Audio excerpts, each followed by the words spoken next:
Welcome to Dark Horror Diaries, my friend. Before the show starts, do write below where are you from. Let's go.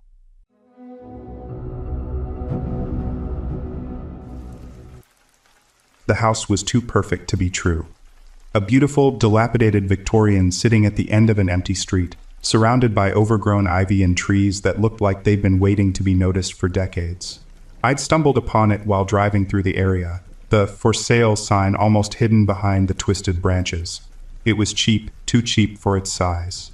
Too cheap for something that had the history it did. But I needed a fresh start. I had just ended a relationship I wasn't sure I should have started in the first place. My job wasn't much better. I had a deep sense of needing to escape, and this house promised the solitude I longed for. It wasn't until the real estate agent, a woman with too perfect hair and a smile that could melt stone, handed me the keys that I realized how little I knew about the place. "It's a gem, really," she said, her eyes avoiding mine for just a moment. "The previous owners had their difficulties, but there's nothing to worry about. The place is in great shape. It's been renovated top to bottom." She talked a lot about renovations. It wasn't until I was standing in the empty house with the door closed behind me that I had time to think. There was something odd about it. The way the light shifted in the rooms, the drafts that seemed to come from nowhere. The first night was when it really started. I was in bed, drifting off when I heard the unmistakable sound of footsteps. Not the creak of old wood settling, but actual footsteps. Someone walking down the hallway. I froze, listening, my heart pounding in my ears. I waited. Nothing. Just the silence of an empty house. I convinced myself it was the house settling, that it was just my mind playing tricks on me. But the next night it happened again. At first, I didn't want to believe it. But it was real. I wasn't imagining it. Something was walking around my house. Something that shouldn't be there. I spent the next few days trying to convince myself that I was just getting used to the house. The creaks of the floorboards. The drafts that seemed to come from the walls, even though the windows were shut tight. Maybe it was just the house settling, adjusting to the new occupant. But I couldn't shake the feeling that I was being watched. It wasn't just the footsteps anymore. Little things started to happen. Items would be out of place when I was sure I hadn't touched them. A book on the coffee table would be moved a few inches to the side. A lamp would be turned slightly, as if someone had nudged it. But the worst part, it wasn't just the feeling of being watched. It was the silence that followed. That deep, suffocating silence that seemed to fill the rooms after these strange occurrences. I knew I had to figure out what was happening. I wasn't going to let a house intimidate me.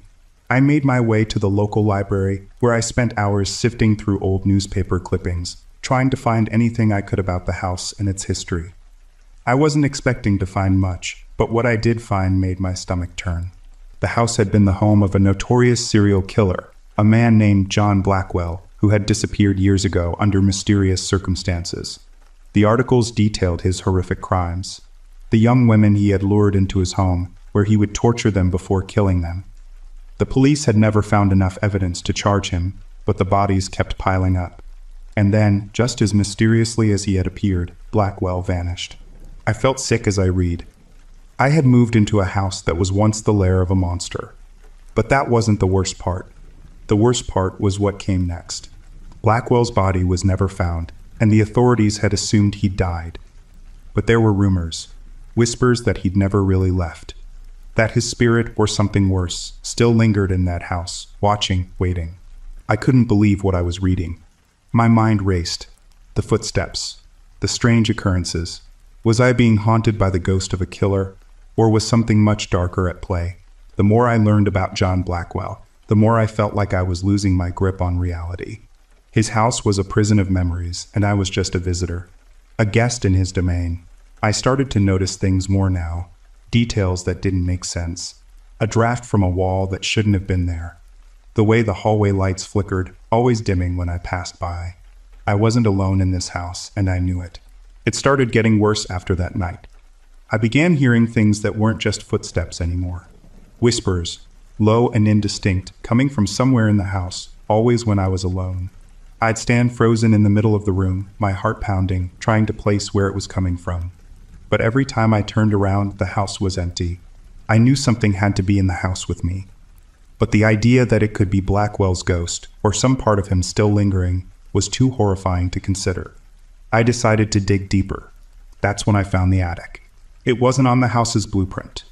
The real estate agent hadn't mentioned it, and I certainly hadn't noticed it when I moved in. It was tucked away behind a narrow door in the hallway, one that seemed to be hidden in plain sight. When I opened it, the stale smell of dust and decay hit me hard, and I hesitated for a moment. But something urged me forward. I climbed the narrow stairs, the wood creaking beneath my weight. The attic was dark and cramped, barely large enough to stand in. But there, in the far corner, I found something strange. A large trunk. The lock was rusty, worn down from years of neglect. My heart raced as I approached it, the sound of my footsteps too loud in the silence. I crouched down and opened it slowly. Inside were piles of old, tattered clothes and books. But there was something else. A mask. A grotesque, malformed mask, made of what appeared to be human skin. It was too familiar. The twisted, hollow eyes, the grin that stretched unnaturally wide. This was no ordinary mask. I dropped it. My breath caught in my throat. This was Blackwell's mask, the one he was said to wear when he stalked his victims. But this wasn't just a relic. I could feel it. The weight of history, of evil, that seemed to hang in the air.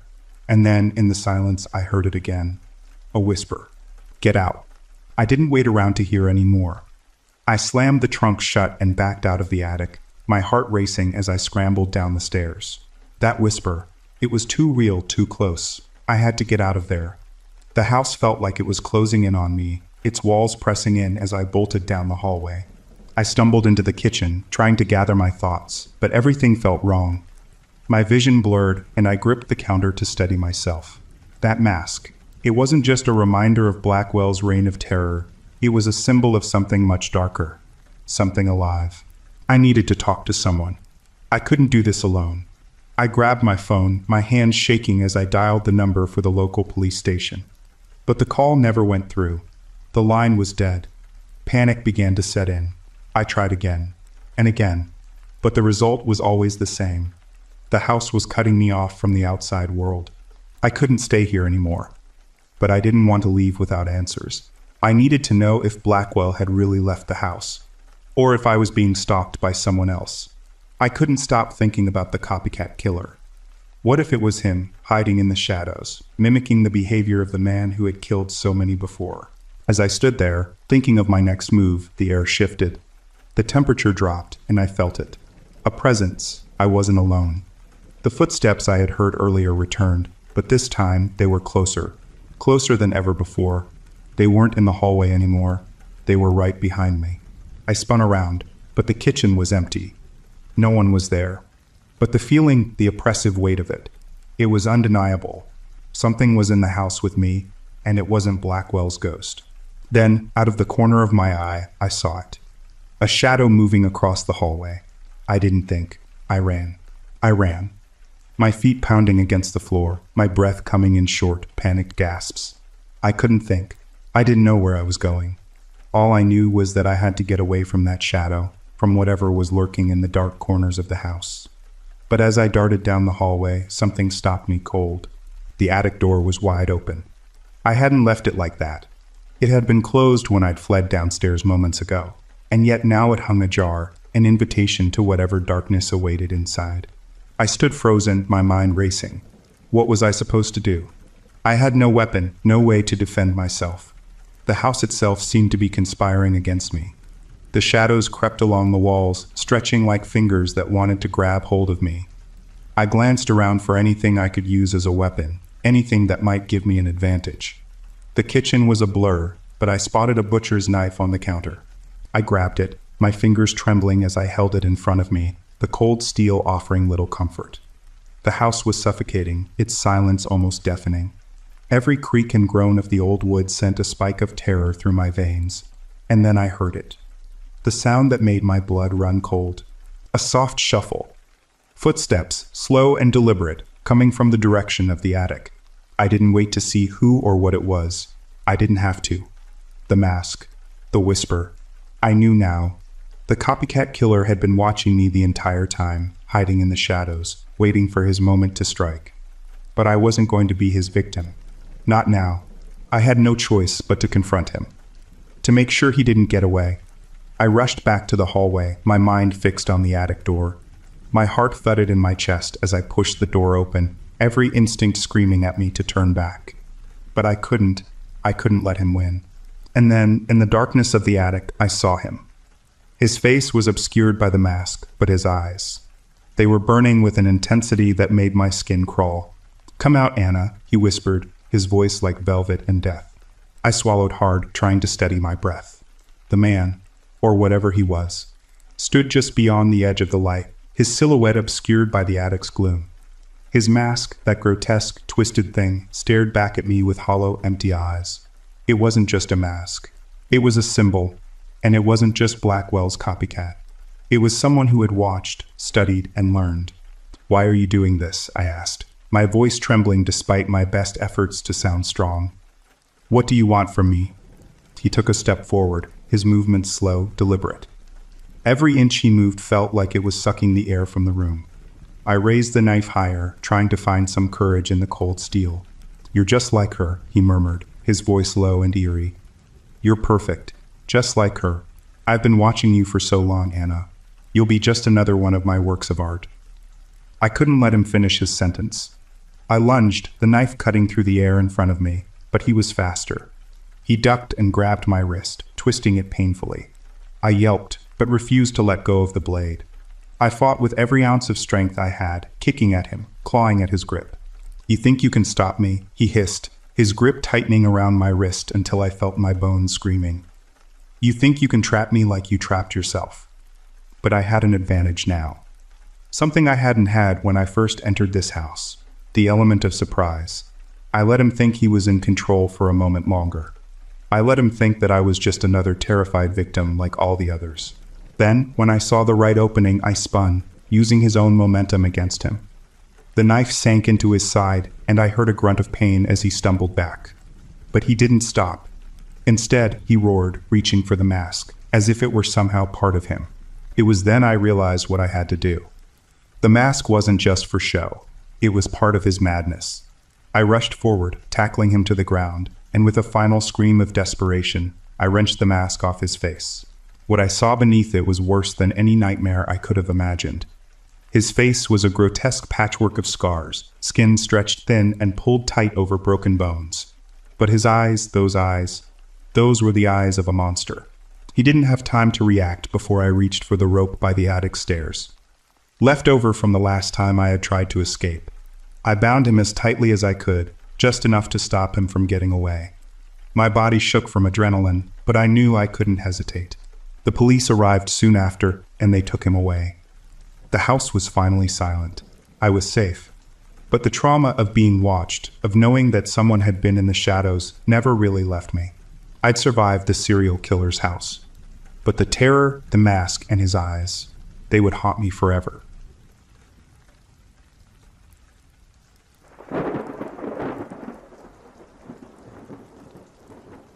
My childhood house was haunted, and the ghost physically harmed me. This happened around 9 or 10 years ago. I used to live in a somewhat old house. The house was built in a small neighborhood with other houses looking exactly the same, with 2 floors. On the first floor of my house, there was a pizzeria, and on the second floor was where we used to live. This is important later in the story. There were a lot of weird and unusual things happening in my house that would make us believe it was haunted. For example, stuff would go missing and turn up hours or days later somewhere it should have never been. There were sounds of someone running in our attic. My dad would always go to check if there were rats or even cats up there. But nothing was ever up there. Doors would close on their own, and cold air would appear out of nowhere. I used to wake up with scratches on my wrist and legs in the same place every day. You could say I scratched myself while I was sleeping, but the funny thing is, as soon as we moved out of the house, I never woke up with scratches on my wrist or legs ever again. After we closed down the pizzeria, we stopped using it almost completely, except for parties, or after a few years just for storage. I and absolutely everyone else I knew were scared or uncomfortable being in the pizzeria. They would say it was too cold down there, too quiet, and some, including me, would say it felt like someone was constantly watching you. I had 2 dogs and multiple cats. I swear every animal was absolutely scared to go down there. Upstairs, some of them would go, but not all. My oldest dog would stay in front of the entrance to the pizzeria and would growl and bark. My cats would just run as fast as possible past it. There are still new scary stories I am only learning about today from my family or even people who came to visit us. Two stories that personally scared me a lot were on a day when I played hide and seek upstairs in the house with two of my friends M and C. There were around 3 very good hiding places. 2 were in the living room, one between the couch and a small sofa chair, and the other behind a different sofa we had. The third one was in my parents' bedroom under a table. It was time for my friend C to search for us, and so she did. At some point, she decided to look behind the sofa, and there was my other friend M, with her back facing her. My friend C called out to her, saying that she could see her. That's when my friend M got out from a different hiding place. C, seeing this, got really scared and started crying. They told me to stop the game and to leave the house, which we did. To be honest, I didn't really believe my friend C, but hearing that my friend M saw a something too behind the sofa made me question some stuff. And now, the story that not a lot of people believe. I was home alone, and I had to get ready because a family friend had to pick me up that day. As I was getting ready and getting out of the bathroom, which was at the end of the hallway, and the other end we had a balcony with big windows, and to the right were the stairs. As I was walking to the stairs, I just remember it was quite sunny that day, and out of nowhere I saw, in the corner of my eye, a tall black shadow passing me really fast. I got so scared. I knew it wasn't my shadow because not only was the light shining in front of me, which would make the shadow be behind me, not next to me, but also because it got really cold. So I ran out of the house as fast as I could. Not shortly after, we moved, and absolutely nothing weird happened again. I don't know if this means anything, but my dad heard from our neighbors that before we moved in, someone died in that house. Do you think it was a ghost or maybe an evil spirit?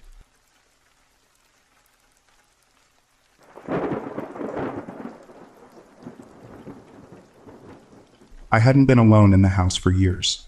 I was 24, and for the first time since my accident, my family had gone on a 2-week vacation, leaving me behind to recover. My leg had healed enough for me to walk with a limp, but I still had a long way to go before I'd be back to normal. The house, large and old, had always felt cozy with everyone around. But now, with only the sound of the wind scraping against the windows and the occasional creak of the old floors, it felt different. Empty. At first, I didn't think much of the odd noises I started hearing. I chalked them up to the house settling, or maybe it was just my mind playing tricks on me. It had been a rough few weeks, and the isolation, combined with the constant hum of my thoughts, made it easy to convince myself that nothing was wrong. That was until the whispers started. I remember the first time I heard them. It was late, around 2 a.m., and I was lying in bed trying to sleep. The house was quiet, too quiet, when I heard a faint, almost inaudible murmur coming from the direction of my closet. I turned my head toward it, straining my ears to make sure I wasn't imagining things. The sound was there again, this time clearer, soft like someone whispering my name. Tim. I sat up in bed, my heart starting to race. I told myself it was nothing, just the wind again. But the sound came back, persistent, like it was waiting for me to acknowledge it. I got out of bed, unsure whether I was being paranoid or if something more sinister was at play. I glanced at the closet, the door slightly ajar, and for a moment it seemed to pulse with an energy that made my skin crawl. I wasn't one to believe in ghosts or anything of that sort. But something about the way the whispering seemed to grow louder each night made me uneasy. I didn't want to be alone in the house any longer, but I had no choice. The whispers continued, and with each passing night, they became more distinct, more demanding, until they started pulling me toward the closet. One night, when I couldn't take it anymore, I decided to investigate. I stood in front of the closet door, my hand trembling as I reached for the handle. The whispers were almost deafening now. With a deep breath, I yanked it open, expecting nothing but the dark, musty smell of old clothes. But instead, I felt something cold on my skin, like a presence pushing against me. I froze. Something was wrong. The air around the closet felt thick, as though the very space between the walls was holding its breath. I stepped back, trying to steady my shaking hands. The door creaked as it swung wide, revealing nothing but the dim shadow of old coats and shoes. But then I noticed something. On the door's frame, scratches. Deep, jagged gouges, as though something had clawed its way in from the other side. I felt a chill run down my spine. My breath hitched and my heart thudded painfully in my chest. I moved closer, inspecting the marks. They weren't recent. They were old. Rusty streaks of something dark, embedded deep into the wood. I had never noticed them before, despite living in this house for most of my life. These weren't the kind of scratches you get from an animal, or even from a person. They were deliberate, as if they were left there to send a message. And then the whispers returned. Louder, closer. I could feel the hairs on the back of my neck stand up. They weren't coming from inside the closet anymore. They were coming from beneath the floorboards. I froze again, my pulse quickening as I knelt down and pressed my ear against the cold wood of the floor. There it was. A soft, rhythmic tapping like nails scraping against the underside of the house. Then came a low murmur, a voice that sounded almost too close for comfort. It whispered words I couldn't understand, just fragments, but the tone was unmistakable.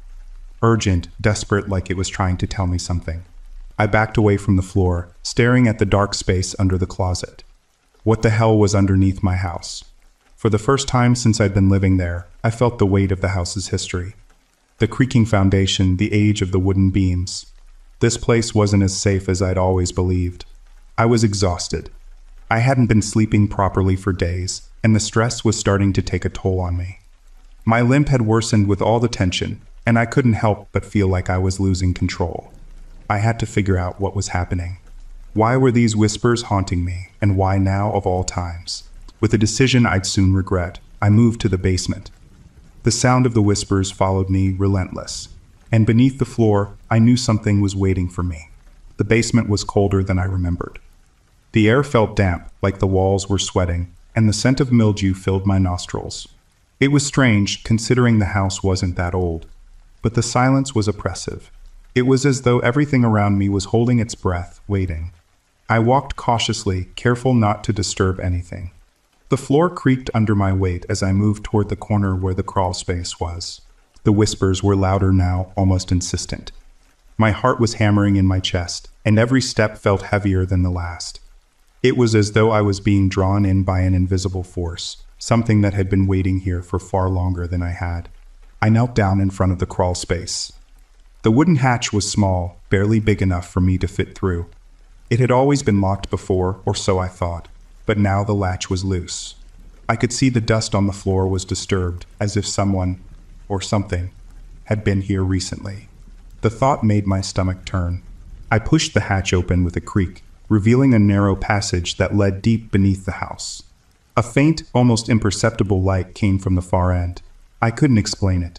There was no source for the light, but there it was, flickering like a dying candle. I hesitated for a moment. My body was screaming at me to turn back, to forget this, but my mind was already set. I crawled through the tunnel, the earth crunching beneath me. The walls felt tight, almost suffocating. My head brushed against the low ceiling as I went deeper, the whispers growing louder, clearer. The voice sounded frantic now, as if it was trying to warn me. I couldn't understand the words, but the urgency was undeniable. Finally, I reached the end of the crawl space. The light was stronger now, illuminating the area in an eerie, unnatural glow. I saw something. A large, decayed mound of bones and fragments scattered around the dirt floor. My breath caught in my throat as I realized what I was looking at. It wasn't just animal remains. There were human bones mixed in with them. I stood frozen in place. The realization hit me like a ton of bricks. Whatever had been living under this house for all these years had been feeding on both animals and people. And now it was aware of me. I wasn't alone down here anymore. I barely had time to react before the whispers grew louder. Sharp and urgent. I felt a chill run down my spine as a presence seemed to close in around me. It was as if the very air had thickened, pressing against me from all sides. I spun around, my heart pounding in my chest. For a moment, there was nothing but the sound of my own breath and the soft scrape of my clothing against the walls of the crawl space. But then, a shadow moved, flickering just outside the corner of my vision. I snapped my head toward it, and that's when I saw it. It wasn't clear at first. Just a blur, a form too large and too fast to focus on. But it was moving, circling me, and with each pass, the whispers grew more distinct, more mocking. "Come closer," the voice hissed. "Come see what's been waiting." I froze, the blood draining from my face. The whisper wasn't human. but it was familiar in a twisted way. It had that same mocking tone, the one that had come from the closet. I felt like I was suffocating, as if the walls themselves were closing in on me. I wasn't sure if I could take another step forward, or if I was even safe standing where I was. I clenched my fists, forcing myself to focus. I had come too far to turn back. The creature was toying with me now, moving too fast for me to track. I needed to make a move, but I had no idea where it would strike from. I had learned enough about fear over the past few days to know that staying in one place would make me an easy target. With a deep breath, I pulled out the flashlight from my pocket. I flicked it on, swinging the beam across the crawl space. There was no sign of the creature, but I could feel it watching me, waiting for me to make a mistake. I couldn't see any other exits or places to hide. There was no way out unless I confronted it, and I wasn't sure how much time I had. A sudden scratching sound echoed from the far corner of the room. I spun toward the noise just in time to see something dark dart across the floor. A blur of motion so fast it was almost imperceptible. I swung the flashlight toward it, but there was nothing. My breath hitched, my mind racing. Was it real? Or had the stress of the past few days finally driven me to the brink of madness? The whispers stopped, and for a brief, unsettling moment, the entire crawl space was silent. Then the light flickered. The light flickered again, then went out completely. I cursed under my breath, my heart hammering in my chest. In the dark, I could feel the creature's presence, lurking just beyond my reach. I forced myself to remain calm, reaching into my pocket for the spare batteries I had packed earlier. But my hands were trembling so badly that it took me several attempts to get the flashlight back on. When the beam finally flickered to life again, the room was empty, but something was wrong. The air felt denser, colder, as if it had been drained of all warmth. The feeling of being watched had intensified. There was no longer any doubt in my mind that I wasn't alone. The creature was there in the dark, just waiting for the right moment to strike. I backed up slowly, moving toward the farthest corner of the crawl space. My eyes never stopped scanning the shadows, my flashlight trembling in my hands. The whispers were gone, but I could still hear the faint scrape of claws against wood. Slow and deliberate, like a predator stalking its prey. That's when I saw it. A pair of glowing eyes appeared out of nowhere, reflecting the light from the flashlight. They were impossibly large, set too wide apart, their color shifting between yellow and an eerie, unnatural red. The eyes didn't blink, didn't move. They just stared, unblinking and unfeeling. It was as if they were staring straight into my soul, reading my every fear, every weakness. I couldn't look away. I tried to speak, but my voice was caught in my throat, my breath short and shallow. The creature's presence had an unnatural stillness, an almost oppressive force that made it feel as if the air itself was suffocating me. My mind raced with questions. What was it? Where had it come from? Why hadn't I noticed it sooner? And then it moved. The creature lunged forward, faster than I could have ever expected. I barely had time to react before it was on top of me. Its claws scraped across the floor, reaching for me. I let out a strangled gasp, throwing myself backward just as the creature's claws missed by inches. The force of the near miss sent me crashing into the wall behind me. Pain shot up my spine as my head slammed into the corner. I felt dizzy but forced myself to stay focused. I couldn't let it take me. I had no idea what it was, but I knew one thing for certain. It wasn't something I wanted to face without a fight. The creature screeched, the sound echoing through the crawl space. I had no choice but to act now. I dug around in my bag, pulling out a small flare gun I had brought as a precaution. The creature was too fast to shoot with a rifle, but the flare might just buy me enough time to escape. I aimed the flare gun at the eyes and pulled the trigger. The flare shot out of the gun with a sharp crack, its red-hot light illuminating the crawl space in an instant. The creature shrieked in pain, recoiling from the sudden explosion of brightness. Its eyes, once glowing with an unholy hue, now shrank back from the light like a vampire to daylight. For a brief, glorious moment, I felt the upper hand. The creature staggered back, blinded and disoriented. I didn't waste a second. I bolted, crawling on my hands and knees, pushing myself forward as fast as I could. My head was pounding, my limbs weak from the terror that had paralyzed me for what felt like hours. But I didn't dare stop. Not yet. Not until I was out of that hellhole. I scrambled through the narrow passage, the flare burning a steady glow behind me, casting erratic shadows along the walls. I could hear the creature thrashing in the dark, its claws scraping the wood like nails on a chalkboard.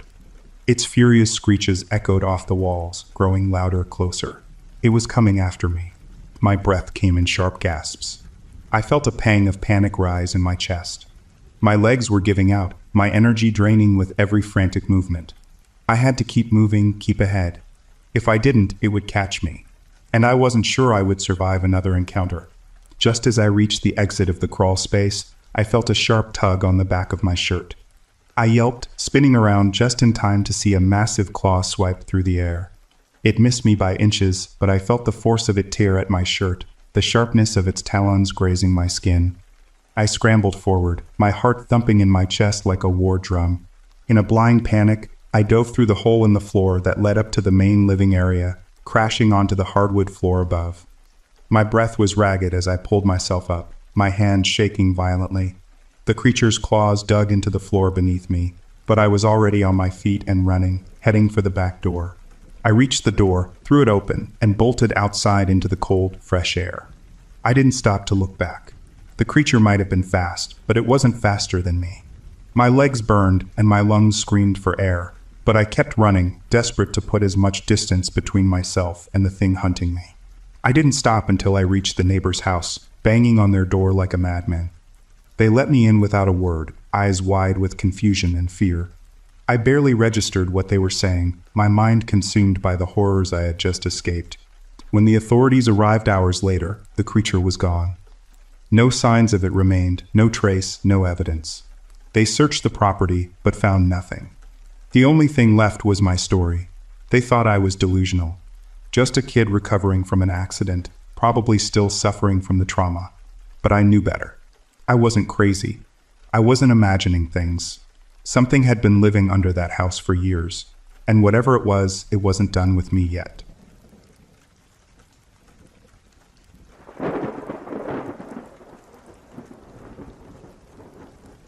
In the fall of 2018, our whole property was covered in dry leaves, since we didn't take them until pretty late in the season, so we could do them all in one big go. Before I tell what happened, I need to set the stage a little bit, so bear with me. My bedroom in the lower floor S&D basement had a window that was at the exact same level as a little mulched area covered with leaves also.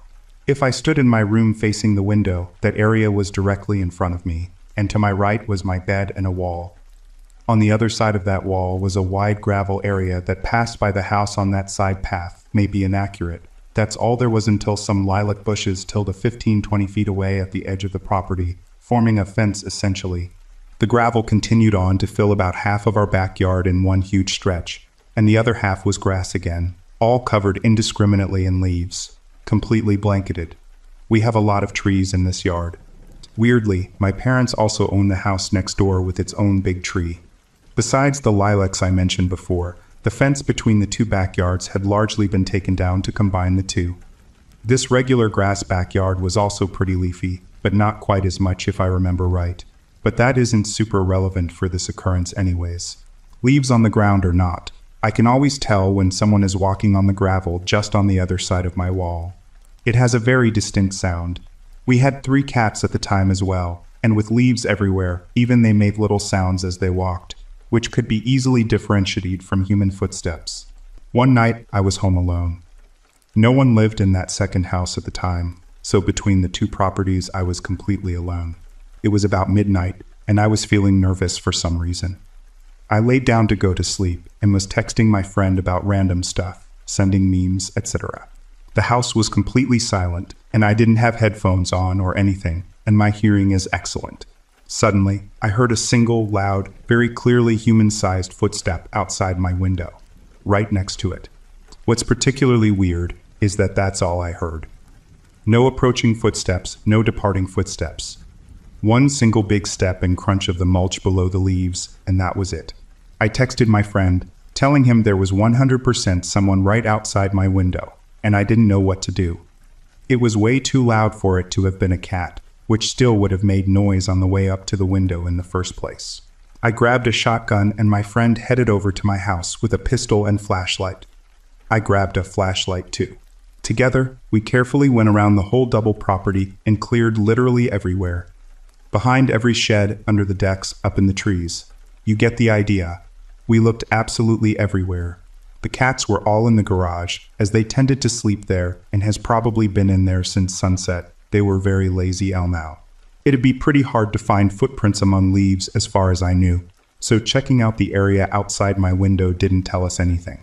I'd lived in that house for about 20 years by that point, and in the first several years living there were constant strange things happening inside that indicated a haunting of some sort.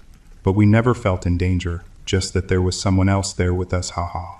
I absolutely believe in ghosts, but I'm not sold on them being able to interact with things physically.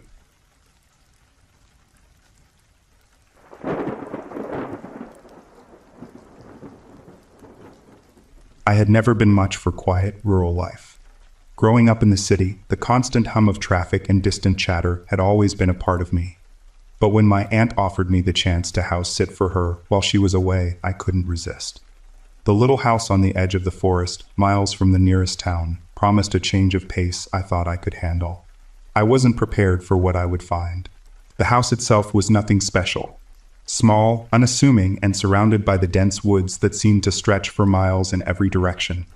My aunt had always been a recluse, living in her quiet little corner of the world, and I wasn't sure why she had even asked for help. But I figured it would be good to get away from everything for a while to clear my head. And so, after the first couple of days, I fell into a rhythm. The house was peaceful, almost too peaceful, and the isolation began to settle into my bones. I decided to take a walk one afternoon, hoping to explore the surrounding land. My aunt's property was large, at least a few hundred acres, and I had heard rumors about a small shack deep in the woods. No one seemed to know much about it, but it piqued my curiosity. I decided I'd find it, if only to see if the stories were true. As I walked, the woods grew denser.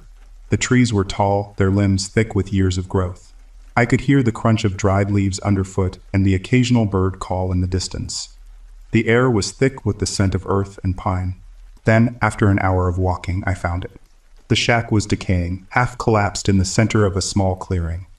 The wooden structure was barely standing, and I could tell it had been abandoned for a long time. Yet, as I looked closer, I noticed something strange. There were signs of recent activity. Fresh food wrappers scattered around the perimeter, broken tools lying in the dirt, and what looked like a makeshift fire pit. Someone had been living here, at least in some capacity. My first thought was that maybe someone had been using the shack as a temporary shelter, but I couldn't shake the feeling that something was off. There was no sign of life now, no movement, no sounds. I left quickly, feeling unsettled by the sight of the abandoned structure. I made my way back to the house, but my mind was racing. Who would be living in the woods, in a shack that looked like it belonged to another time? And why would they choose to live in such an isolated place? I brushed it off at first, thinking I had simply imagined things. But as the evening drew closer, I couldn't stop thinking about it. It wasn't the shack itself that bothered me. It was the nagging feeling that someone had been watching me. That night, as I lay in bed, trying to push the unease out of my mind, I heard something outside. A rustling in the woods, faint but unmistakable. I told myself it was just the wind, or maybe an animal, but it wasn't like anything I had heard before. The sound was too deliberate, too close. I tried to ignore it, to will myself to sleep, but the noise continued. Quiet at first, then louder, as if something, or someone, was moving just beyond the tree line. The hairs on the back of my neck stood up. I had to know what it was. I grabbed a flashlight and stepped out onto the porch, scanning the darkness with a growing sense of dread. But there was nothing, just the empty woods, silent and still. The rustling had stopped, but the sense of being watched remained. I returned inside and locked the door, but the feeling didn't leave me. I sat by the window, staring into the blackness, my mind racing. Who else could be out there? What was going on in those woods? The night dragged on, and I finally managed to fall asleep, though it was fitful at best. My dreams were strange, filled with half-formed shadows and whispers I couldn't quite understand. The next morning, I decided to ignore the unsettling feeling I had and go on with my day, hoping it would pass. But deep down, I knew something was wrong. Something about the woods, about that shack, and about the presence I felt that night. The days that followed were quiet, but I couldn't shake the sense of unease that clung to me. It wasn't just the strange shack anymore, or the rustling in the night. It was something more. A feeling in my gut that something was wrong. Something was out there. I told myself I was just being paranoid. After all, this was a remote part of the world, far from any real danger. But each time I stepped outside, the woods seemed to close in a little more, their shadows stretching longer, darker. I decided to take a walk again. I needed to get a grip on myself, to push past the growing anxiety that had settled deep in my chest. So I laced up my boots and set off toward the woods once more. The shack was still on my mind, though. I couldn't shake the thought that someone was hiding in those trees, watching me, waiting for something.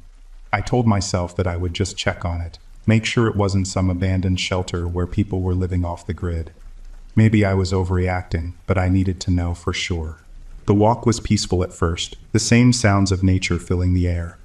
The chirping of birds, the occasional snap of twigs underfoot. But as I drew closer to the clearing, something changed. The atmosphere grew heavier, more oppressive. I couldn't put my finger on it, but the woods felt different. Almost alive.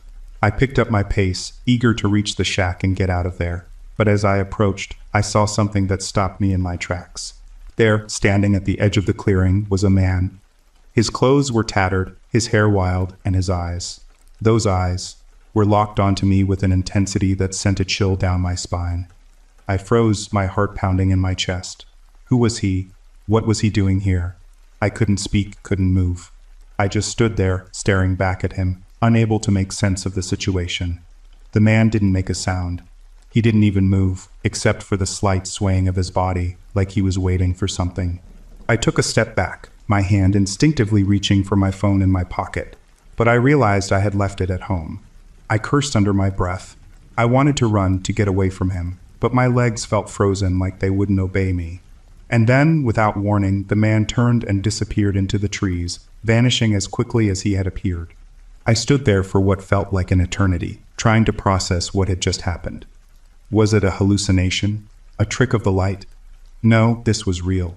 I had seen him with my own eyes, and I knew deep down that he wasn't supposed to be here.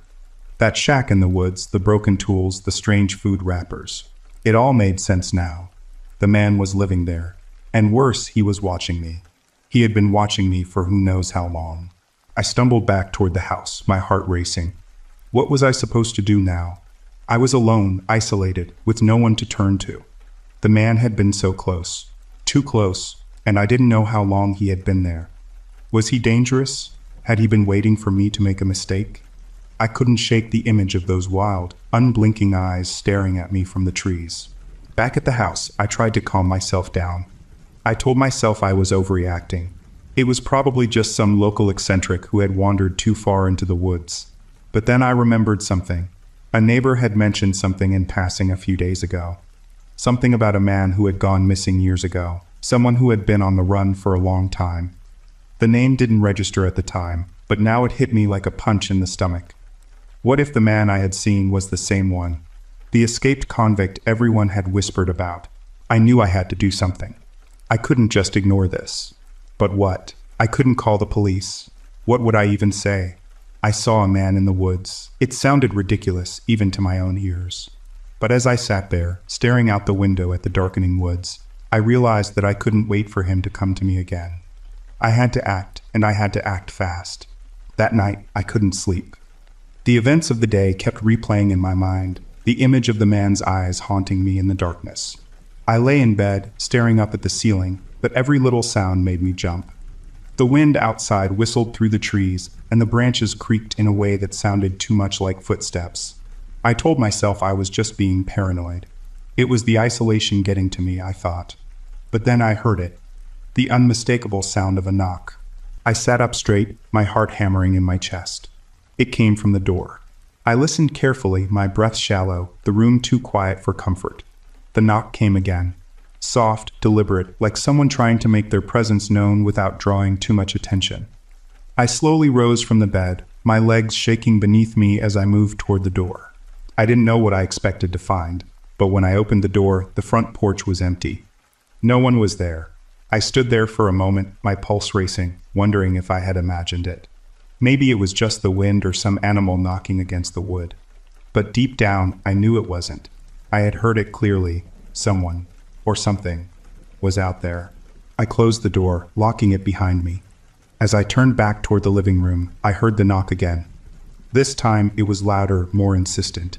I couldn't ignore it any longer. My stomach twisted in knots as I crept toward the window, trying to peer out into the darkness without being seen. There, standing just beyond the edge of the porch light, was a figure. I couldn't make out the details, but I could see enough to know it was a man. My breath caught in my throat, and I took a step back, heart pounding in my ears. I wasn't imagining this. He was out there, watching me. For a moment, everything froze. Time seemed to stretch, and all I could do was stare at the figure in the shadows. Was this the same man I had seen earlier in the woods? Was it him? I didn't know what to do. Should I call for help? But I didn't even know who to call. My aunt was hours away, and the nearest neighbor was too far to reach in time. The man was already too close. I needed to act fast. I grabbed my phone and dialed 911, but when I looked out the window again, the figure was gone. I hung up the phone, feeling foolish. Maybe it had been a mistake to call. Maybe it was just someone passing by, someone who had mistaken my house for something else. But the longer I stood there, the more certain I became that it wasn't just a random passerby. This man, whoever he was, had been watching me for a reason, and I wasn't sure I wanted to find out why. The next day, I decided to take a walk to calm my nerves. I couldn't stay inside all day, cooped up in that house with my thoughts running wild. But as I stepped outside and headed toward the woods, I couldn't shake the feeling that someone was following me. I turned a corner and spotted a figure in the distance. It was him, the man. He was standing at the edge of the trees, watching me. I froze. My mind raced. Should I confront him? Should I run? I stood there for a long moment, my body rooted to the spot. Finally, I turned and made my way back to the house, keeping my eyes on him the entire time. I wasn't sure if he would follow me, but I wasn't going to take any chances. When I finally made it back inside, I bolted the door and locked the windows. I couldn't stop thinking about what I had seen. Who was he? And why was he so intent on watching me? I knew I needed to find out. I needed answers. But what if the answers I found weren't the ones I wanted? The night was even more unsettling than the day had been. I couldn't shake the feeling of being watched, and as much as I tried to convince myself I was overreacting, I knew something was wrong. I kept the lights dim, moving carefully through the house like a shadow, trying not to make a sound. Every creak of the floorboards, every gust of wind against the windows, set my nerves on edge. I couldn't relax. I couldn't ignore what I had seen, or what I hadn't. When I went to bed that night, I pulled the covers over my head and kept the bedroom door locked. But sleep wouldn't come. I kept hearing noises outside. Soft rustlings, faint footsteps. I told myself it was just the wind. But the feeling in the pit of my stomach said otherwise. I wasn't alone in the house, even though I knew I should be. I tried to distract myself, but my thoughts kept going back to the man in the woods. What had he been doing out there? How long had he been watching me? And why hadn't I noticed him sooner? There was something about his stillness, the way he stood there, that felt wrong. It wasn't just that he was a stranger. It was that he seemed too comfortable, too familiar with the place. I jumped at the sound of a knock on my door. This time, it was harder to ignore. It wasn't just a casual tap. It was urgent. I could hear it clearly through the wood, each knock louder than the last. My heart raced as I stumbled to my feet, my mind in chaos. I knew who it was. The man. He had found his way to my door. I hesitated, my hand hovering over the doorknob. I should have called the police again, but I couldn't do it. My phone was on the kitchen counter, too far to reach without revealing myself. I had to make a decision. I pulled the door open just a crack, careful not to make any noise. My breath caught when I saw him standing there, his face partially obscured by the shadows, but his eyes glinting in the dim light. He didn't say anything. He just stood there, watching me. For a moment, neither of us moved. "Can I help you?" I finally managed to say, my voice shaking despite my attempt at sounding calm. The man didn't respond. Instead, he took a step forward, and I instinctively slammed the door shut. I heard him curse quietly under his breath, and for the first time, I realized how dangerous this situation had become. This wasn't just some stranger anymore. This was a man who wasn't going to stop until he got what he wanted. I backed away from the door, my pulse pounding in my ears. I needed to act fast. I ran to the kitchen, grabbed the phone, and dialed 911. As the phone rang, I tried to keep my composure. The operator picked up, and I gave her my location, explaining as calmly as I could what was happening. She promised help was on the way, but it felt like an eternity. As I hung up, I heard the sound of something heavy hitting the front door. It was him. He was trying to break in. Panic surged through me, and I dashed to the back of the house, looking for a way to escape. The back door was locked, and I fumbled with the key in my trembling hands, the seconds feeling like hours. Finally, the door clicked open. I stepped outside, my heart hammering. The cold air hit my face, sharp and biting. I didn't know where I was going, but I knew I couldn't stay there. The man wasn't far behind. I could hear his footsteps growing louder, closer, and I knew I had to run. I didn't think. I just ran. My legs burned as I pushed through the trees, the branches slapping at my face and arms. The woods were a blur of shadows and movement, but I couldn't stop. I couldn't let him catch me. But the farther I ran, the more the darkness closed in around me. The woods seemed endless, the trees standing like silent witnesses to my terror. I wasn't sure if I was running towards safety or deeper into danger, but I knew I couldn't look back. I could hear the man's steps behind me, slow but deliberate. Each footfall grew louder as I pushed myself harder, my lungs burning with every breath. The air was thick with the smell of wet earth and pine, the woods seeming to stretch on endlessly. My legs were starting to feel like lead, my mind a jumbled mess of fear and exhaustion. The man's presence in the distance, still so close, haunted me with every step. I tried to look ahead, to find a way out, but everything around me seemed the same. I couldn't remember which way I'd come. The woods had swallowed me up. A thick fog seemed to settle in, adding to the disorientation. I could hear nothing now but my own breathing, fast and panicked, and the sound of the man's pursuit. I stumbled over a root, falling to my hands and knees. My palms scraped against the dirt, but I didn't have time to feel it. I pushed myself back up, using the trees for support. I had to keep moving. I didn't know how far I had gone, but I knew I couldn't stop. There was no time to think, only to run. But then I heard something new. A distant, unfamiliar sound. It wasn't the man's footsteps anymore. It was something else. A crackling like dry leaves being crushed underfoot, followed by the rustling of branches moving in a direction that wasn't mine. I stopped dead in my tracks, my heart racing. I strained to listen, but the sounds quickly faded, and I realized that the man had caught up. I heard him call out to me in the distance, his voice ragged but persistent. "You can't run forever, girl," he shouted. "I know these woods better than you." His words sent a fresh wave of terror coursing through me. I turned to face him, my breath shallow and quick, my mind racing for a plan. The woods were so dense, I couldn't outrun him. He was closing in, and the gap was narrowing with each passing second. My fear was paralyzing, but I knew I had to fight back. I scanned the area, looking for something, anything, that could help. The fog was thickening, swirling around me like a trap. It was hard to see, but I spotted something up ahead. A cluster of thick bushes near a large tree. Maybe I could use it to hide, to break his line of sight. I bolted toward it, pushing through the brambles. My heart hammered against my ribs, the sound of my own breath deafening in my ears. As I reached the tree, I pressed my back against the trunk, hoping that the shadows would shield me.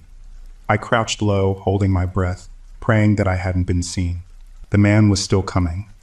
I could hear his heavy breathing as he drew nearer, but he didn't see me. His steps slowed, and I strained to listen. I couldn't see him through the trees, but I could hear him moving around, trying to pick up my trail. I stayed as still as possible, barely breathing. My hands were shaking, my legs sore from running, but I didn't dare move.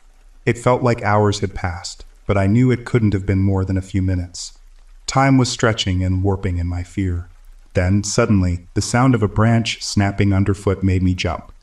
It was just a small noise, but in that moment, it was enough. The man must have heard it too.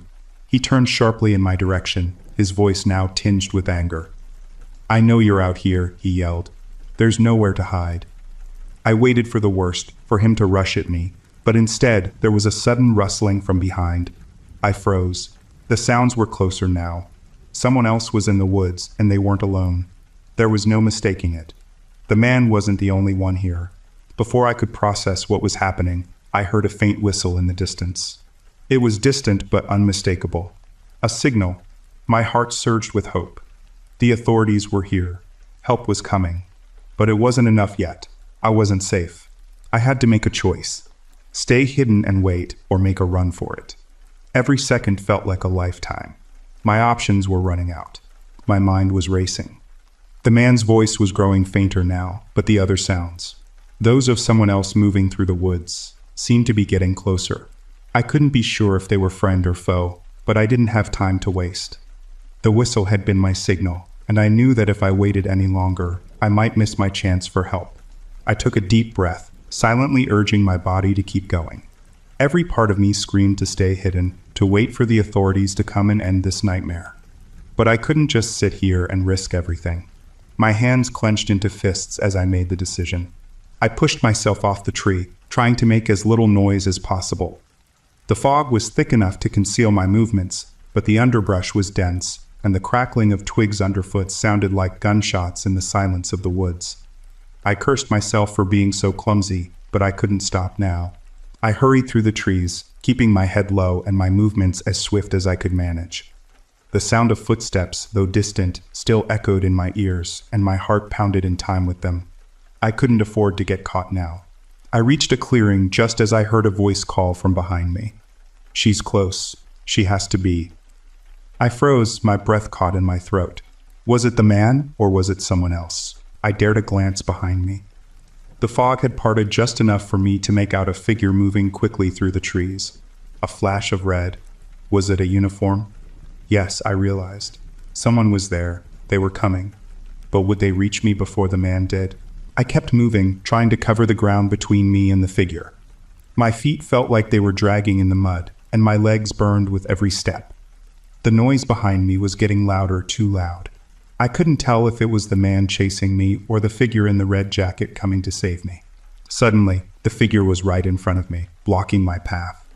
I stumbled to a halt, my heart racing. But it wasn't the man. It was a sheriff. "Lily," he said, his voice gruff but relieved. "Get behind me. We'll get you out of here." I nodded, trying to steady my breathing. I couldn't believe it. I was safe, at least for the moment. The sheriff, followed by another officer, motioned for me to keep moving, and we hurried through the clearing. But the danger wasn't over yet. We reached a point where the sheriff stopped and turned to face me. "Stay here," he ordered. "We'll handle it from here. You did good." I didn't even have time to respond. The crack of gunfire shattered the silence, followed by a shout. My heart skipped a beat. It wasn't over. The man was still out there. The sheriff pulled out his walkie-talkie, speaking rapidly into it. "We need backup. He's trying to escape. He's running toward the north side of the woods." He looked at me, his face grim. "Stay hidden. Don't move." I didn't have to be told twice. I ducked behind a thick oak, trying to remain as invisible as possible. The sound of gunfire rang out again, followed by the crunch of footsteps growing fainter. Minutes felt like hours as I waited, praying the situation would end soon. Finally, the sheriff returned, his face covered in dirt and sweat, but his eyes were relieved. "We got him," he said simply. "He's not going anywhere." I exhaled, feeling the tension leave my body. It was over. The man who had haunted me for days, who had stalked me through the woods, was finally in custody. The officers escorted me back to the house, where I was finally able to sit down and breathe. My whole body trembled with exhaustion and fear, but at least it was over. The sheriff offered me a weary smile. "You're safe now. Just stay inside for the rest of the night, all right?" I nodded, still processing everything that had happened. As I sat there, alone in the quiet house, I couldn't shake the feeling that the woods had become something more than just a place of trees and animals. It had been a place where the lines between safety and danger blurred, and where I had come face to face with something terrifying. But at least I was alive. At least I had survived. And for the first time since all of this began, I felt a small sense of peace, knowing that the man who had been watching me for so long was now behind bars. I couldn't help but wonder, though, how many others there were out there. How many others like him had once roamed these woods, and how many more would come in the future. For now, though, all I could do was breathe a sigh of relief and hope that I never had to face anything like it again.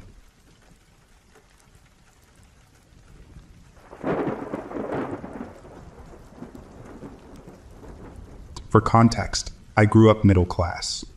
Mom was a waitress and worked nights. Father was a correctional officer, and he worked nights as well. I have two sisters who are both older than me, one by 3 years and the other by 6. When I was getting older, my parents were starting to get more confident leaving me alone. My sisters were always having sleepovers with their friends. So by no choice of their own, they'd have no other option than to leave me by myself. Didn't bother me at all. I was pretty savvy at filling my time with something to do. Either making duct tape weapons like swords and nunchucks. That one was a mistake after I messed around and smacked my ball bag with the things. One night when I was about 8, my father was leaving for work. Mother was already at work. Both sisters were spending the night at a friend's house. I was getting anxious not because of anything bad, but I couldn't wait for him to leave so I could run around and search my sisters' rooms for cool shit. They always had some cool shit that I specifically couldn't touch. In particular, a Polaroid camera which one of my sisters got. It wasn't one of the old ones that you'd see in movies. It was a smaller rectangular one that would print these small pictures on top of some adhesive strip so you could stick it on your walls, notebooks, or binders. The thought of getting my hands on it was getting overwhelming. My father left at 10 p.m. I immediately ran upstairs, grabbed this thing, and just started snapping away. The roll of film had about 5 in it. I ran around her room taking pictures until the roll ran out. These needed to be developed under light, so I ran downstairs to put these under the living room end table lamp, anxiously waiting to see my amazing work. It took about 30 minutes for the film to develop. I ogled these pictures, amazed by the whole process. The feeling of snapping a photo developing, it was just a high in itself for me. I looked at each one, her bed, the wall again, the hallway to her room, the top of the staircase, down the staircase. I was in bliss, but I ran through the roll of film, so the fun felt like it ran its course. I wasn't having it. So I ran back upstairs to scour her room for a new roll. 20 minutes of searching paid off. I found it. I reload quickly, then give myself an allotment of 8 photos, so it wouldn't seem like I wasted her film. So I tried to make these 8 photos count.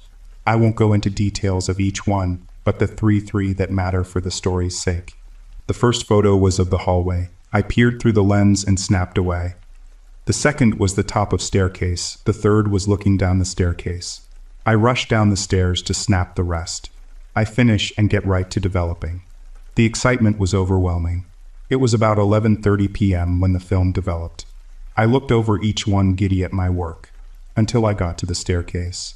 The photo looking down the staircase held something that scared the shit out of me. As I looked at the photo, I saw the figure of a man, no face, wearing all black. I could vaguely make out clothes, and a cigarette in its ear. I panicked, called my mom, who then told me to call the police.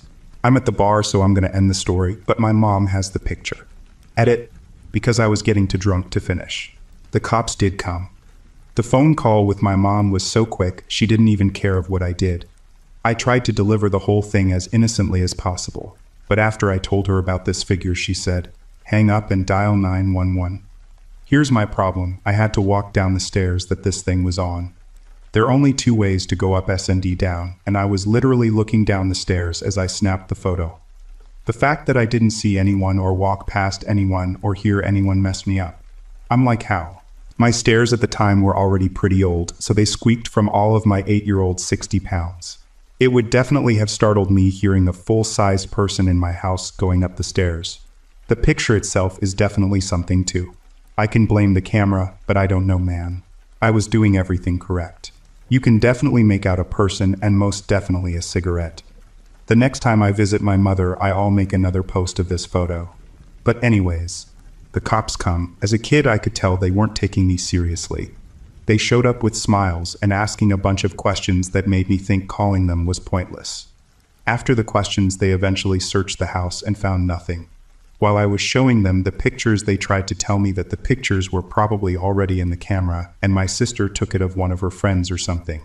I'm like, no, first off, that's not how this thing works. And it's a brand new roll. I even took 2 pictures before I took the one of this dude. So her theory is BS, plus my sister, who owns the camera, is like 12. She doesn't know any fully grown black figures that make no sounds. I was growing irate with them, truthfully, and I was getting even more scared. BC, it felt like no one believed me. But my mom was rushing home and arrived after the search of the house. The police told her the whole thing, and they ended up leaving us. I spent the night with my mom, and she definitely believed me. After seeing the photo, she's like, okay, that's freaky TF, and tried to figure it out with her friends over the coming weeks ahead. My mom was goated. And every time people bring up their ghost stories, I call he up even 21 years later so we can tell this one. I'm not saying this was a ghost rather than some freaky shit. This wasn't a camera malfunction, someone was in the house with me that I managed to walk past, not see nor hear. Pretty trippy, honestly.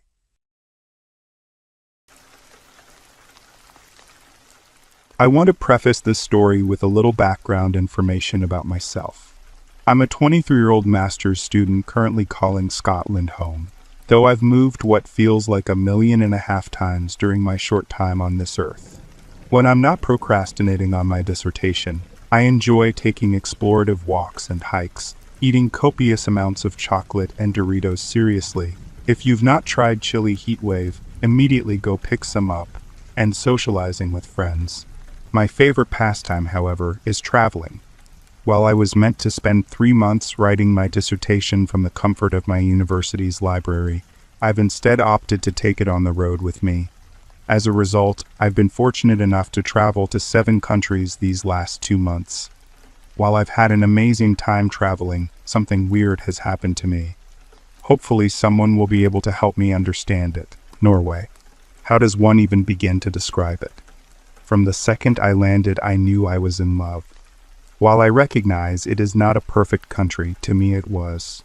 While I was meant to connect with some friends in Oslo over the weekend, I arrived a few days early to get some work done and just enjoy being here. As a result, I chose to stay in a small town to the south of Oslo. It seemed perfect.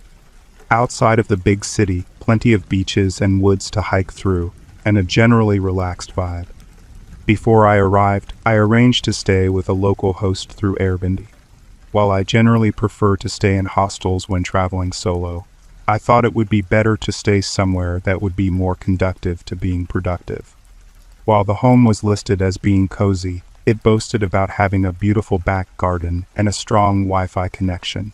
I was sold. It should have been a sign when I couldn't figure out how to get to the town via public transport. I had emailed my host to ask for more specific instructions on how to get to the home, but I hadn't heard back. So I did what any 20-something girl traveling alone in a foreign country with an unfamiliar language does. I asked for help. No one seemed to be able to agree on which bus I needed to take, or which stop I actually needed to get off on. I assure you, watching me attempt to pronounce the names of Norwegian towns was entertaining. But I must commend each person who helped me for not only being exceptionally nice, but also for having English that rivals that of a native speaker. Rather fortunately, and in what I imagine is the spirit of Norwegian hospitality, one older gentleman was ending his shift and knew the town and its residents well, so he offered me a lift. While my mom always told me not to take rides from strangers, something about our previous interactions and his demeanor told me he was legitimately just trying to help. During the short ride, we chatted a bit about his upbringing on Norway's west coast, his children and grandchildren, and what his plans were for him and his wife once he retired. Overall, it was a lovely chat and really showed me that despite what can appear to be a cold demeanor, Norwegians are lovely people. After safely arriving at my Airbnb to a very apologetic host, turns out she was traveling just before my arrival and had accidentally neglected her email. I was eager to stretch my legs. While it's a short flight to Norway, the cramped leg space of a certain budget airline always leaves me feeling the need to take up yoga. So I took myself for a little stroll around the neighborhood and happened upon a little dirt trail that lead through the woods behind the house. Being the curious girl that I am, I decided to test it out, figuring I could always turn around if I felt uneasy or lost. The stroll was rather uneventful, and I found a great spot about 10 feet up from the water on top of some rather ragged rocks to perch on and take some beautiful photos of the lake. Gotta keep the Instagram updated. After taking my photos, I decided to head back. This is where things get a bit weird. On the way back, I took a slightly different trail. At first, I didn't even notice that I had taken a different trail, which I blame on being a bit tired post-flight. But it soon became apparent that this trail went much closer to the water than the one I had taken down and was much steeper. I should have turned around, I know, but instead I decided to be adventurous and just see where it took me. I walked for maybe 5 minutes down the trail when I happened upon some type of makeshift camp. There were a couple of tarps strung up on a few trees that made the general outline of a large, tent-looking figure. Since Norway lets you camp and hike pretty much anywhere, I figured this was just someone camping out, while still being close to their actual home. I didn't want to disturb whoever was camping here, but I had to walk right by the tent in order to stay on the trail. The closer I got to the tent, the more I realized something was off. Instead of having a front tarp, there was just a sheet of plastic that looked similar to the material of those black garbage bags you buy from the store. When I finally crossed paths with the tent, it seemed like no one was home. I'll admit I was a little relieved and continued with a pep in my step. Just before I was out of earshot, I heard a rustle that sounded like it was coming from the tent. My instincts told me to ignore it, but I just couldn't stifle my curiosity. When I turned around, there were two bright eyes staring up at me from the small gap between the ground and the back tarp. That's not what frightened me the most, though. When I turned around, I noticed something I hadn't seen before. The trees encircling the campground were all painted red with a series of different symbols. Not wanting to further disturb whoever was taking refuge in the tent, I decided to jog the rest of the trail back. While I like to think that I'm pretty level-headed and grounded, I do not like to mess or interact with things I don't understand. Call me superstitious, but I like to be respectful to all elements of life and death. When I returned to my Airbnb, I asked my host about this campsite. She told me that she had no idea what I was talking about, but that it was probably just a few younger kids working towards a new scout badge or something of that nature. She went through a spiel about the safety rates of Norway and free camping, all as a way to reassure me. After our talk, I thought that maybe I had overreacted. After all, I probably scared whoever I had disturbed. I put my wandering thoughts on hold and told myself I was just imaging things. Let's fast forward a bit. I've spent the last few days working, going to the beach, and meandering around the town's few historic properties. Overall, a wonderfully relaxing but productive holiday. The night before last, the sunset had been phenomenal, but because of the location of my host's house, I couldn't quite see it over the forest, so I decided last night to go back through the woods to the same spot I had found before to take some sunset photos. I left just before 10 and made it to the spot around 10:20, a bit before sunset. I was all settled into my spot, enjoying the musical stylings of Notorious Big, when I started to feel like there were eyes boring into me. I took my headphones out in an attempt to listen for any crunching to indicate that I had company. After hearing nothing other than the usual forest sounds, I put my headphones back in and took some amazing shots of the sunset. Seriously, Norway, you are killing it. Not wanting to walk home in complete darkness, I decided to leave pretty shortly after the sun set. Teetering pretty close to the edge of the rocks, I turned around ready to traverse the underbrush back to the trail. When I turned around, every single tree within eyesight had been painted with the same red symbols I had seen earlier. I ripped my headphones out in an attempt to hear remnants of whoever had done this. Instead, I was greeted with a deafening silence. The world around me seemed to stop, as if frozen from the fear I was projecting. I knew that I need to run, but my feet were uncooperative. Slowly, I recognized that the world was no longer silent. It started softly at first, but grew louder and louder until I finally had to cover my ears in hopes of keeping it from reverberating in my skull. Something was making a noise that I can only describe as a chainsaw trying to cut through the mountain. I willed my body to move forward, to run as fast as I could up the cliffside to the safety of the neighborhood, but instead I felt myself fall backwards into the water. Fortunately, the water was the shock my body needed to get me moving again. While I've never been an excellent swimmer by any means, I somehow found the strength to swim across the lake to the boat dock. While my memory is a bit hazy, I do vaguely remember pulling myself out of the water and running the rest of the way home. How I knew the way home from a place I've never been, I'll never understand, but I did make it home in one very soggy piece. When I returned home, I expected that my state would give my host a fright. Instead, I quickly realized that no one was home, something I found unusual as she hadn't mentioned going out that evening. I remember she had mentioned having a close relationship with her upstairs neighbor, so I risked the 2-second run to his house to see if she was by chance there. I knocked and I knocked, but no one answered. I became more panicked and knocked on another neighbor's door. Again, no response. It was only then that I realized every house in the neighborhood was dark. A logical person would have knocked out of there immediately, but with no car and no real clue about public transportation, I was left with no choice but to stay the night. I quickly showered, realizing that there are some nasty things living in lakes that I did not particularly want to sleep with. I did, however, take the largest knife I could find into the shower with me. Better safe than sorry.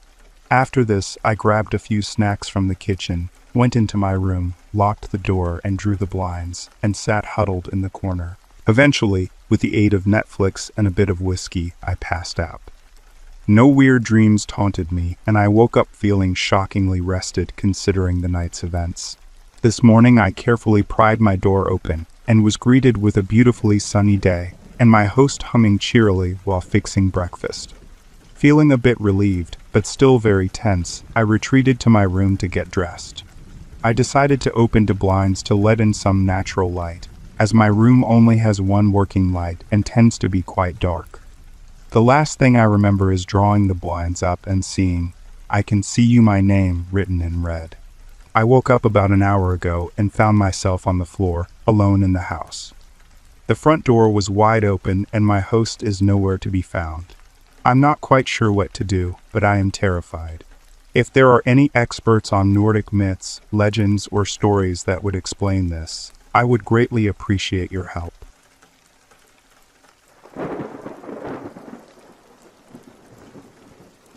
So I'm part of a frat and went with my bros on a retreat. We found this sick Airbnb. It's in the middle of the mountains, so we could go hiking with the bros. It comes with a hot tub and an exercise room, for the gains. So we get there and the place is great, like an old cabin, but new. After picking rooms, we head into town for supplies and end up at a bar. I meet this cute girl and invite her back to check out the hot tub. So we get back and things are getting a bit heated, and she asks me, "Hey, do you want to have some fun?" I was like, "Hell yeah, I want to party." So she goes to her purse, I assume for protection, but she came back with a baggie with a few tablets and offered it to me. Now keep in mind, I hadn't eaten all day, but had been heavily drinking. So I rip open the bag, swallow, and chug the rest of my beer. She looked shocked and was like, "WTF, that's too much." She was getting worried and I was like, "PSSSH, I'm fine." I don't remember the next part, but my bros told me that I started freaking out about some brain spider eating my face. I started putting on all my clothes, screaming something about needing more armor. Next thing they know, I had run out of the cabin and into the woods. They chased after me, but it was pitch dark at night and they couldn't find me. You're right, not my proudest moment. I don't think I even got laid before this happened. My bros are still giving me shit. So I don't know how long this lasted, but I wake up in the middle of the woods. I've literally pissed and shit myself and puked all over the front on my hoodie. I'm covered in mud, branches, and vines. My face is all cut up and I've got blood all over myself. My phone has like 2% battery and no reception. I'm a little worried. So I started walking in the pitch dark, constantly tripping and falling, and just getting worse by the minute. I'm yelling and screaming till my voice was hoarse, and I couldn't even understand myself. My head was killing me. It started raining, and I'm drenched and pissed. In the distance, I see a glow and start walking towards it. Probably a stupid idea, but I had no other choices. I walk closer till I'm almost at the light. Then I see it. It's a black mass with a glowing head standing in the middle of the road. Freaked out, I scream begging for help, but because of my hoarse voice, it came out sounding like a strangled cat. The mass then flies away from me, but like a part of it detached itself and came at me. I scream and run. This smaller mass starts barking and howling at me. I trip and end up rolling back into the woods. The small black mass runs past me still barking and howling. I lay there pissing myself again, trembling. All I hear is the rain and someone yelling, "Demon! Demon!" I've never been this scared in my life. I see the black mass approaching, but it's hard to tell. His head wasn't glowing as much as before. I hid under the bush and prayed that he wouldn't see me. He walked past where I was, without pausing, still yelling, "Demon! Demon!" I realized at that moment I'd messed up more than I have in my entire life. I must have angered a forest demon, and now it was chasing me. As I lay there, the demon passed by me another 3-4 times, still yelling, "Demon!" On the last time he was approaching, I was shaking so bad he must have sensed me. He walked closer and closer, whispering, "Demon." I reached for whatever was near me, which happened to be a rock. As it got closer, I realized it was fight or flight, that I was probably going to have my soul eaten by this demon, but didn't want my bros thinking I died a little bitch. I jumped up, yelling and screaming at the demon, hoping to scare it away. Next thing I know, his glowing head is now flying towards me. I throw the rock I had, and then everything is quiet again. The demon was nowhere to be seen, and as luck would have it, I was on the road. So I started walking, and I don't know how this happened, but managed to find my Airbnb. My bros were so stoked to see me. I had been missing for 2 days, and they had even called the cops to look for me. I told the officers what had happened to me, and they said that they would let Sheriff Brown know I had been found. My bros think that I am crazy and was still on some shit, but I know what I experienced. I fought off a demon.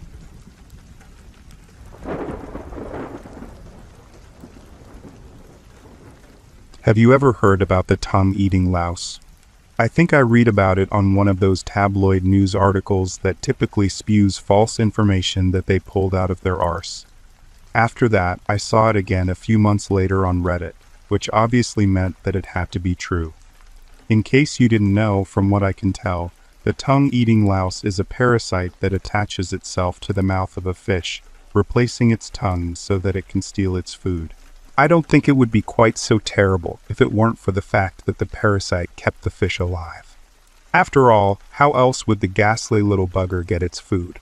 So, why am I telling you this? I think it ought to be obvious by now. A few weeks ago, I decided to travel to Ecuador. Lovely place, by the way. It had been a while since my last tan, and I'm a professional swimmer, you see, so getting a decent tan might as well be part of my job description. I'm a natural-born explorer, so I asked the locals of the small village where my Airbnb was about good places to swim that tourists never go to. They did me one better and pointed me in the direction of a lake that even the locals never go to, though they didn't say why. Keep in mind my Spanish isn't exactly perfect, and most of my knowledge of the language comes from watching football, the ball kind, not the egg kind, so for all I know, they were telling me to avoid this lake.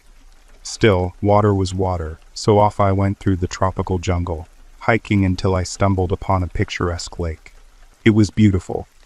The water was the kind of blue you'd get if you cracked a chunk of lapis lazuli in half, and the scenery around it was so lush and vibrant that if I took a picture of it, you'd swear that it was photoshopped. It was perfect, so I took off my clothes and jumped in. It was a hot day, but the water was cool and refreshing, so I swam length after length as the fishes in the lake danced and darted around me. As I grew tired, I decided to see how deep the water was and dived down. The water grew darker and murkier the further down I went, and as I reached a hand out to feel for the side of the small scarp that overhung the lake, I accidentally drove my palm straight into a sharp rock. Pain exploded in my hand as my blood burst from the cut and into the water. Unable to help it, my mouth opened as wide as possible and roared a muffled yell, which was quickly smothered by the lake water rushing in and attempting to squeeze itself down my throat. I spat the water out as I anxiously ascended, but lost control of my breathing and involuntarily sucked as much water back in. And out, and out, and out. I had forgotten all my swimming training and my lungs kept gasping for air that simply wasn't there, and only water filled its place. It felt like an eternity until I broke free of the water. I must have spat out a gallon of bitter lake water, and my hand stung like someone had taken a knife to it, which probably would have been more ideal. By the time I crawled out of the god-forsaken lake, I had noticed a numbing sensation on my tongue. A numbing sensation was nothing compared to a butchered hand, however, so I ignored it and soldiered on back through the forest, hoping to make it back to my Erbna before my wound became infected from whatever the hell might have been in that water. Sleep came for me quickly, but the next day I woke up with an almighty fever that meant that I spent the final day of my trip in bed, unable to muster the effort to eat or drink anything. I spent the entire plane home to England to sleep under a blanket while my head ran a fever hot enough to set my eyebrows on fire. A thin scab had grown over the wound on my hand, but the numbness of my tongue refused to go away. I was certain that I was just sick. I googled numb tongue, while I queued up for passport control, and my phone told me it was likely from some allergic reaction or Lyme disease. Jesus Christ, I wish it were Lyme disease. I forgot about when I got home until the morning I went to brush my teeth and noticed the feeling of something in my mouth. It was large and soft, so I bent over my sink and spat it out. It was my bloody tongue. The horror I felt as I stared at my own severed tongue was greater than any emotion I've ever felt. My ears burst with the sound of screaming, only for me to realize that the screaming was coming from my own mouth. My own tongueless mouth. I waited for myself to stop screaming and lifted my shaking hands up to my pale face. I knew that my tongue wasn't there, but I could feel something in my mouth. I took a deep breath and forced myself to open my mouth, fingers gripping onto my lips to bear my entire mouth plain to see. Two beady black eyes stared back at me in the mirror. I screamed again. I had only opened my mouth for a second, but I knew what it looked like. Zit was a sickly yellow color, with a bulging, bloated body and legs clinging onto its disgusting body. Now that I saw it, I could feel its legs tickling the bottom of my mouth. I threw up. I had barely eaten in the last few days, so all I felt was acid burning my already hoarse throat. But I could feel the creature in my mouth, writhing its legs all the same. It was a vicious cycle. Every reaction of disgust I made prompted it to remind me of its presence even further. It was more than I could take. I passed out. I woke up on my bathroom floor, and I remembered immediately what had happened. I spoke 1,000 silent prayers in my head as I reached my fingers back into my mouth, and there they gripped the creature again. I felt the intense urge to crush it, then and there, but I knew that having the disgusting smashed corpse of a tongue-sized insect was hardly better than having a living one in my mouth. Neither could I bear to hold on to the creature for long enough to attempt to rip it out, and who knew how much pain that might cause. I bundled my tongue in a plastic bag and resolved to drive to the hospital. Now, every second that passes, my skin crawls. Every jolt of the car over a stone or bump that forces the creature against the sides of my mouth makes me want to vomit all over again. Without my tongue, I cannot speak. I cannot tell the doctor what is happening, only open my mouth and share the grotesque horror with them. My throat is sore from screaming, but with the creature living in my mouth, screaming is all I can do.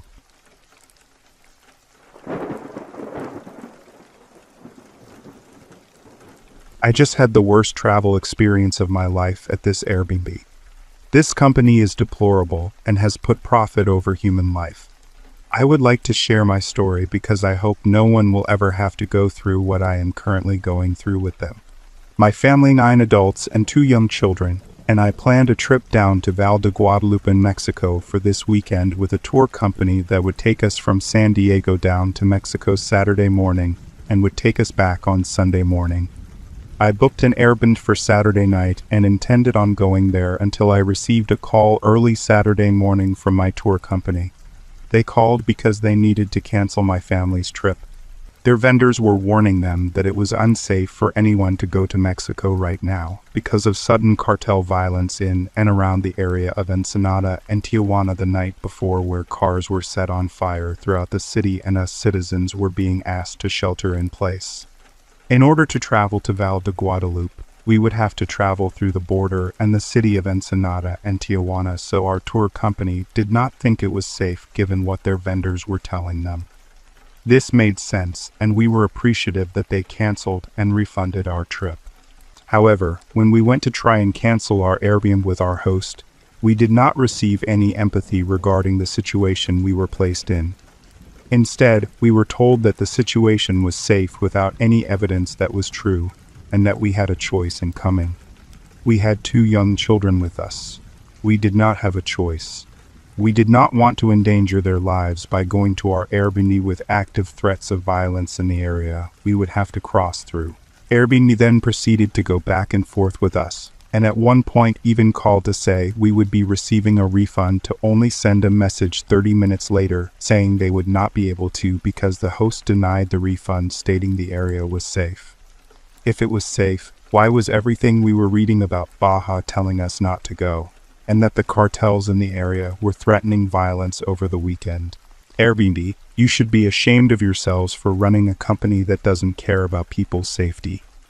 I am livid that my family was told by your customer service team to travel to an actively unsafe area and put all of our lives at risk. We called today to see if there were further updates on our request to escalate our inquiry. Airbnb sent a message 30 minutes after our call stating that they were closing our case despite not responding to our request to show us evidence that the area we would be traveling through was safe.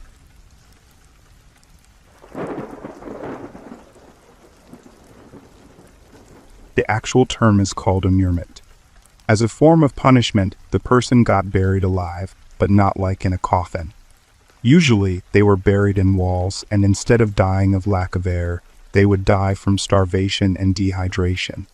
An awful way to die. So when I moved into my new place and one of the neighbors told me this, I couldn't believe it. A nun was buried alive in one of the walls inside this home. Yes, but nobody knows exactly where she was buried, they responded. I should mention that the place I moved into was ancient. The city had been around for over 700 years. Castle walls and a moat surrounded the whole city center. The place I rented resided behind these walls. I moved there for work and loved the idea of relocating to a medieval city. I worked for an art supply company that kept a mega factory there. I did some research and couldn't find anything about this nun. An ancient monastery that practiced immurement had resided nearby. Presently, it became the town's historical society building. My place must have been a part of it. Usually, this punishment befell the ones who broke vows of chastity. This really pained me as I had been alone for many years. Human alone, not cat alone. I had an all-white, 5-year-old cat named Ben. To think this could happen to somebody just because they wanted to be touched by another intimately. There's something about close human connections. The feel of another person's skin, their smell, their breath. I had missed it very much. I had been alone, mostly okay entirely by my own doing, for quite some time. I had been too ambitious with my career. Not bragging, as it obviously came with lots of sacrifices, but I had made a great amount of money. I had dated a few people who also said that I was detached and indifferent. I didn't even understand what that truly meant. I had been putting off seeing a therapist for years. I wasn't cold-hearted. I love Ben. He's my child, my baby boy. I used to take him to work with me and regretted that I stopped doing that. I also took this new job because I didn't have to work as many hours. I'd have more time to work on myself. But when I got to my new office, that didn't pan out immediately. My assistant retired right before I started, leaving me to have to replace her and do the extra workload. I must have worked 30 long days straight. I felt bad leaving Ben in new surroundings, but unlike my old office, they didn't allow pets at the factory. Our home had huge window, one of the reasons I picked it. Ben loves to bathe in the sun, so at least he had that. I tried to play with him when I'd get home, but exhaustion always got the best of me. Oddly, he seemed content. Usually by the time I get home, he's pretty frisky. Even in my old place, where I had someone come by and check on him daily, he'd still have lots of energy when I returned. I always had a camera in our place so I could check on him. During this time, I noticed that he played a lot during the day. I'd see him running around the house like we do, kind of like a hide-and-seek game which he loves. I would also see him jumping and throwing his toys around, which he never did before when he was alone. It brought me joy to see him having so much fun in our new home. This should have been the first red flag. Meanwhile, I asked a lot of people about the buried nun. I just had to know and wondered why nobody had unburied her yet. It seemed a bit messed up. Only the oldest neighbors knew, but not much. I even went to the historical society. Unfortunately, their best historian went on leave for 2 months. I asked a grouchy woman there who responded, "Why does a young man care about the old bones of nuns? Sounds like he needs a social life." She didn't know much. I asked my landlord, who said, "It's phony baloney. This is just bad stories they told to keep the nuns in line." He was such a liar about everything. I withheld from him that if I did find her, I would tell the historical society and they would exhume her remains. On my first 2 days off, I started searching for the nun. I'm an idiot who can't let things go. I become a bit obsessive. When I had something in mind, I dove in until the switch in my mind turned off. I fully made this a team effort and forced Ben to do this with me. I bought an expensive 3D radiofrequency imaging device. Not to get too nerdy, but different wavelengths of electromagnetic waves can penetrate different objects. So if something was buried in the wall, even through thick stone, you could see its energy wave on the device. It's amazing technology. I only half expected to find her. I started scanning the walls, floors, and ceilings, room by room. A couple walls had extra layers of plaster that I had to scrape off with a knife so I could angle into corners better. After a long day, I found nothing. We still had the small courtyard in the back, the cellar, and attic to do. That night, I played with Ben and noticed he'd stare off into the distance at times. He even seemed to follow something down the hallway at one point. After we went to bed, I woke up around 2 a.m. I heard something, a rustling in the hallway. It had to be Ben poking around some moving boxes. I then heard a few creaks. Everything creaked on those old wood floors. Yet the creaks sounded like the footsteps of a person. I got up and snatched the baseball bat that I keep next to my bed. As I probed, I saw a shadow stir around a corner that led into the kitchen. I froze. The place became extremely cold. I could see my breath. The shadow then seemed to untangle from itself into spindly drifts of black smoke as it turned the corner. I readied my bat. But then, oddly, the shadow vanished just like that. I scanned the area, rubbing sleep out of my eyes. I lumbered into the kitchen. Through the window, a partial moon hung in the sky. Its light spilled in. I thought to myself, something must have passed by outside. This window overlooked a bustling cobblestone thoroughfare during the day. Yet, at that moment, I sensed a presence standing right behind me, very close. The hair on my neck stood up as I swear. I felt an ice-cold breath. But when I spun around, I didn't find anything. I didn't know what to think and went back to bed. The next morning, I started in the cellar, the creepiest space in the house. A set of wood stairs led down to a murky stone basement. No windows. One dim light. It only stood about 5 foot tall. Someone left some bags of rotten potatoes down there. I thought for sure I would find something. The cellar looked like a dungeon. Yet I found nothing. I did the attic next. There were no light fixtures but a small vent where some daylight spilled in. Dust floated in the air, giving the sunlight a creepy glow. There were about a half-dozen wood support columns, which made the dark corners even darker. Ben didn't come up with me. The attic was hard to get to.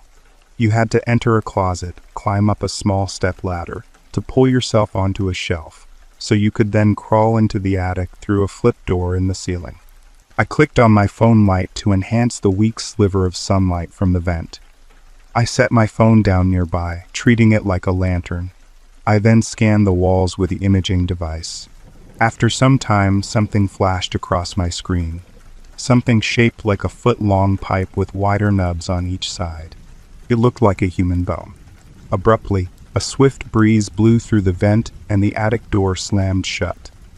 I found myself in complete darkness, except for that sliver of sunlight and my phone, which still lay on the ground.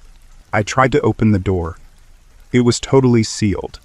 I pulled my knife to get more leverage. but then a thin, freezing hand slid into mine and tugged. I turned to behold a set of piercing, angry eyes embedded in pale skin staring up at me. I yanked my hand back, stumbled, and kicked my phone. The light went out. I screamed and quickly stepped into the sunlight. I eyeballed the darkness around me. Nothing stirred. I scooped up my phone, clicked the light back on, and scanned the shadows, hoping I wouldn't find anything. I scanned the first corner, then the second, my nerves amping up. I felt my heart pounding. I then scanned the third. I then got to the last darkest corner and held my breath, but nothing was there. The phantom gone. I used my knife to pry open the attic door and quickly fled. That night, I took Ben for a walk. We don't do this enough. I leashed him up and we went trekking. I had to get out of that house. We walked to one of the drawbridges that had been converted to a permanent stone walkway. The moat, a charming river now, snaked into a small lake nearby. My instincts were, of course, to get the hell out of there. Find a different place and hope that thing doesn't follow. Yet, as I watched Ben stare at the birds nesting in the castle walls, I thought to myself that maybe this nun just wanted to be rescued. One of my lifelong desires was to prove to myself that ghosts really exist. I always had a morbid fascination. I had never had an encounter, and what an encounter this was. Those angry eyes tortured me, though. They were menacing. A massive red flag that I should have heeded. My common sense instincts were shit from working in the corporate world for so long. I always tried to find the positive in the negative. I could have gotten a motel room that night. An Airbnb. Hell, I could have even slept in my car. But I went back. When we returned, I opened the front door and waited to see what Ben would do. He ran inside with no hesitation. I thought, we got this, and we can do some good here. A win-win situation. The closet that held the entrance to the attic stood right outside my bedroom door. I closed the door to the closet and secured it with a chair as if ghosts couldn't pass through closed doors.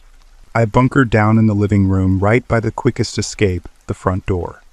As I lay there, I couldn't sleep. I studied the shadows all night. Ben peacefully slept next to me. The next day, I called out sick from work.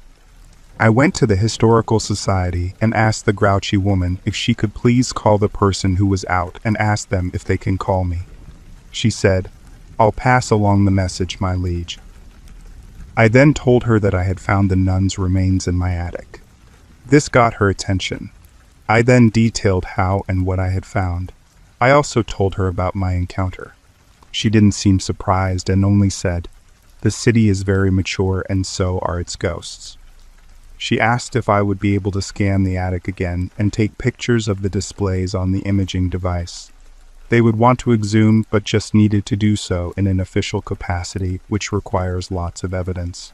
Unfortunately, they could not provide any assistance to help with this when I asked. I went home, opened the closet door and stared up at the attic.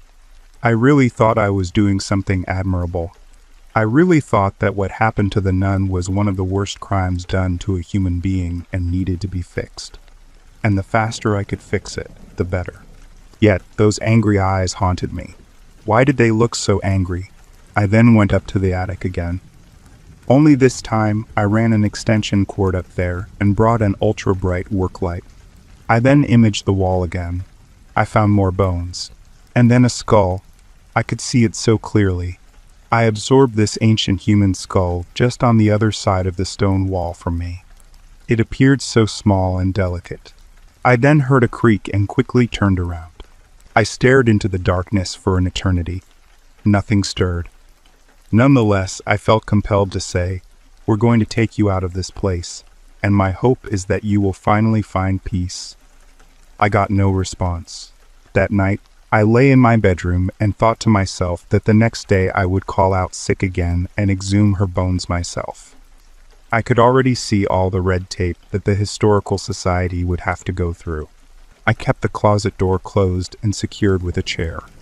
I also kept my bedroom door closed. Somehow, even with all this rattling around in my mind, I fell asleep. I don't know the exact time, but when I woke up, I recoiled as a dark shadow loomed at the foot of my bed. Its shape feminine. It then walked out of my room. My door stood wide open now. Ben sat outside it.